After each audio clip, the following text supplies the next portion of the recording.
Calon Tumbal Pesugihan, Part 56, Emak. Hah, gimana, Fir? Kira tampak terpana dengan pemikiran Vira yang baru saja tercetus. Mana mungkin begitu, Vira? Bukannya kuntilanak itu jelmaan dari jin korin seseorang yang meninggal, penasaran, ya? Maksud gue, jelmaan jin korin dari orang yang meninggalnya enggak wajar. Nah terus, apa urusannya itu kuntilanak sama Dinda? Dia kenal gitu sebelumnya sama Dinda, sehingga ketika dia meninggal penasaran dia langsung berubah wujud jadi kuntilanak dan menjaga Dinda, tanya Rini, disertai beberapa hal yang ia tahu mengenai sosok kuntilanak. Benar juga itu, siapa pula yang meninggal penasaran, lalu menjelma jadi kuntilanak hanya untuk melindungi Dinda dari peliharaannya si Roy? Sangat mulia sekali ya niat si kuntilanak di balkon itu, ujar Kalin, agak tidak setuju dengan pendapat Vira. Ya siapa tahu memang begitu kan? Terus kalau bukan untuk melindungi Dinda dari peliharaannya si Roy, untuk apa Nyai Kunti itu keluar siang-siang bolong begini? Jarang banget tahu ada kuntilanak berkeliaran siang-siang, balas Vira yang mulai mencomot cemilan di atas piring. Dinda tak berbicara sejak tadi. Langkahnya juga terhenti pada titik yang sama dan tak kembali duduk di sisi Agil seperti tadi. Saat semua orang sedang berdebat tentang kemunculan kuntilanak tersebut, Agil justru sibuk memperhatikan Dinda yang terlihat sedang memikirkan sebuah jawaban. Tampaknya, Dinda memang tahu alasan sebenarnya tentang kemunculan kuntilanak tersebut. Nanti emak jagain di sini, biar Neng Dinda aman. Mendadak bisikan itu kembali terngiang di dalam pikiran Dinda.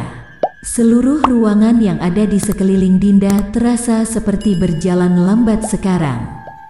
Dinda bahkan bisa merasakan embusan nafasnya sendiri yang begitu berat. Din, elo kenapa? Dinda, tegur Kira. Semua orang kini menatap ke arah Dinda saat mendengar Kira menegur wanita itu. Agil sendiri sudah beranjak ke sisinya sejak tadi karena merasa ada yang tidak beres dengan diamnya Dinda. Din, kau baik-baik aja kan? Kalin menjadi ikut khawatir. Dinda tetap tak menjawab dan memilih segera masuk ke kamarnya. Pintu itu terbuka sangat lebar, sehingga para sahabatnya bisa segera mengejar Dinda yang kini tampak berdiri tepat di depan jendela paling ujung. Emak, panggil Dinda, setengah bertanya-tanya tentang tebakannya sendiri. Agil mendengar itu dari luar kamar bersama Denny dan Yusuf. Rini menoleh ke belakang untuk melihat ekspresi Agil maupun Denny. Kalin mendekat ke sisi Dinda dan menyentuh bahu Dinda dengan lembut.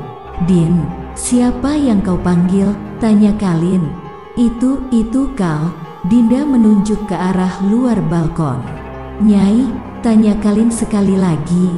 Dinda pun mengangguk, kemudian menangis pelan. Kenapa kau panggil dia emak? Bukankah yang biasa kau panggil emak selama ini hanyalah? Iya, Kal, potong Dinda, yang mulai kehilangan tenaga pada kedua kakinya. Kalin menangkap tubuh Dinda dan diikuti oleh Kira serta Vira. Din, elo kenapa? Dinda, panik Vira. Dinda sadar dong. Bilang sama kita, ada apa? Apa yang lo lihat? Pinta Kira sambil menepuk-nepuk kedua pipi Dinda. Emak, lirih Dinda sekali lagi, lalu benar-benar kehilangan kesadaran. Jaya sedang mendengarkan semuanya dari telepon. Agil, Denny, dan Yusuf masih ada di rumah Dinda. Mereka belum bisa keluar dari sana karena genderuwo peliharaan Roy masih berkeliaran di Cijanur. Saat ini Neng Dinda masih belum sadar, tanya Jaya. Iya, Pak, Neng Dinda masih pingsan. Kita masih belum tahu pingsannya Neng Dinda karena apa. Cuma itu aja yang bisa Denny kasih tahu ke Bapak, bahwa tadi Neng Dinda sempat memanggil emak sambil melihat keluar jendela di kamarnya. Setelah itu dia pingsan dan belum sadar sampai sekarang, jawab Denny. Ya udah, coba dibangunin dulu Neng Dindanya. Mungkin dia agak kecapean setelah berurusan sama makhluk-makhluk gaib, makanya dia jadi pingsan begitu. Tetap berpikiran positif aja dulu, jangan mikir yang macam-macam, saran Jaya. Iya, Pak, insya Allah kita semua di sini tetap berpikiran positif dan insya Allah juga Neng Dinda akan segera bangun. Denny tutup dulu teleponnya. Pak, Assalamualaikum, pamit Denny. Waalaikumsalam, balas Jaya. Perasaan Jaya sebenarnya sedikit merasa terganjal ketika mendengar kabar itu dari Denny. Dinda memanggil emak sebelum pingsan. Sementara Jaya tahu persis bahwa satu-satunya yang sering Dinda panggil dengan sebutan emak adalah almarhumah Atikah. Tidak ada orang lain yang selalu Dinda panggil seperti ibu sendiri selain almarhumah Atikah selama ini. Apa mungkin jangan-jangan batin Jaya? Di rumah Hesti, Roy masih juga uring-urintan sendiri sejak tadi. Genderuwo peliharaannya belum kembali setelah ia memerintahkan untuk mencari seseorang yang telah menghancurkan penumbalannya. Apa yang terjadi pada kedua penumbalan yang Roy lakukan jelas bukan perkara yang bisa dianggap remeh. Bahkan pengganti penumbalan warung milik Jaya saja belum bisa kudapatkan penggantinya, tapi kini penumbalanku yang lain harus kembali dihancurkan oleh seseorang. Siapa itu? Siapa yang tahu kalau aku melakukan penumbalan sehingga memutuskan untuk menghancurkan penumbalanku? Zivan tidak mungkin bisa selamat begitu saja jika tidak ditangani oleh orang yang tepat. Orang itu jelas harus memiliki ilmu yang tinggi jika ingin membuat Zivan terlepas dari penumbalan gaib yang kutanam di tubuhnya. Zivan seharusnya tidak bisa selamat jika orang itu tidak benar-benar memiliki ilmu yang tinggi, gumam Roy sambil terus mondar-mandir di dalam rumahnya. Pak RT tampak sudah bisa ditenangkan oleh warga di luar sana. Tak ada lagi teriakan yang didengar oleh Roy sejak beberapa menit yang lalu. Namun tetap saja, Pak RT mungkin belum bisa memaafkan Roy dan tidak akan melepaskannya begitu saja. Jaya keluar dari warungnya setelah memutuskan untuk tutup dan ikut berkumpul bersama warga yang ada di depan masjid. Mereka tampak sedang membicarakan Roy yang semakin hari semakin menggila kelakuannya. Pokoknya ini teh tidak bisa dibiarkan begitu aja.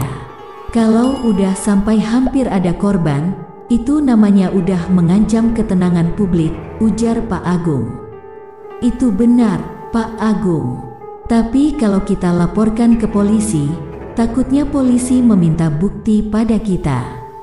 Sementara kita tahu sendiri kalau di Cijanur sini teh tidak ada CCTV, kecuali CCTV dari arah rumah Pak RT, ujar Cemimin pemilik warung yang ada di dekat masjid. Jaya pun menoleh ke arah rumah Dinda dan melihat ada CCTV kecil yang terdapat pada kotak lampu di atas tiang dekat pagar. Jaya pun tersenyum karena akhirnya tahu bahwa Dinda memang selalu waspada dimanapun dirinya berada. Nanti saya mintakan rekaman CCTV dari rumah Neng Dinda.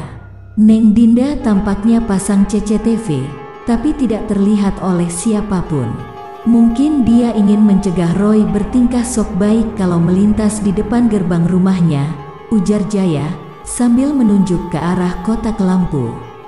Semua orang pun menatap kotak lampu tersebut dan mendadak merasa lega. Makin menarik dan penasaran dengan cerita selanjutnya kan? Terus pantengin channel Asal Gawe, jangan lupa like, komen, subscribe dan bagikan, serta tonton video lainnya. Salam sukses dan sehat untuk kita semua. Bersambung. Makin menarik dan penasaran dengan cerita selanjutnya kan? Terus pantengin channel Asal Gawe. Jangan lupa like, komen, subscribe, dan bagikan, serta tonton video lainnya. Salam sehat dan sukses untuk semua.